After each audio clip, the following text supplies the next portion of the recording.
वफाकी वज़ीर दाखिला मोहसिन नकवी अलसुब इस्लामाबाद पुलिस फोर्स का हौसला बढ़ाने पुलिस लाइन्स पहुंच गए। इस मौके पर उन्होंने कहा कि इस बार इस्लामाबाद में कानून हाथ में लेने वाले किसी शख्स को वापस नहीं जाने देना। किसी को वफाकी दारुल हुकूमत में अमन व अमान की सूरत हाल ख़राब करने की इजाज़त नहीं देंगे। अमन व अमान कायम रखने और शहरियों की जान व अमलाक की हिफाजत के लिए हर मुमकिन इक़दाम उठाए जाएंगे।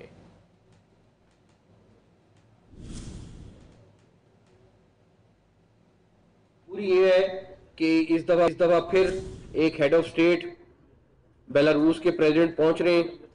उनका डेलीगेशन 24 को आ रहा है और 25 को बेलारूस के प्रेसिडेंट खुद आ रहे हैं। तो हमने अपने इस्लामाबाद को सिक्योर करना है और उसके लिए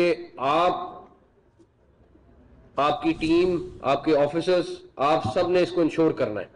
ये वाली जो फोर्स है इंशाल्लाह ताला इस दफा आंसू गैस तो चलो चलना है, जो चलना है वो आपको आपके कमांडर्स खुद बता देंगे।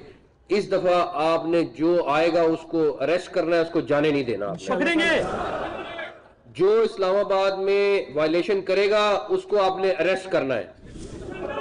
तैयार है, तैयार है, तैयार है इंशाल्लाह ताला।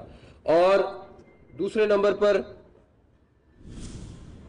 जो फोर्स आपने अपने एंटी राइट्स का जो इक्विपमेंट है वो पूरा पहनना है। आपकी जानें भी हमें उतनी अजीज हैं जितनी किसी और की है। तो अपना हेलमेट और पूरा सामान आपने पूरा पहनना है। किसी ने भी किसी किस्म की बेहतियाती नहीं करनी है, क्योंकि आप लोग हमें बहुत अजीज हैं। तो इंशाल्लाह ताला आपके साथ खड़े होंगे और इस दफा इस्लामाबाद में किसी को कोई वॉयलेशन का मौका नहीं देंगे इंशाल्लाह। इंशाल्लाह। थैंक यू, बहुत शुक्रिया। पाकिस्तान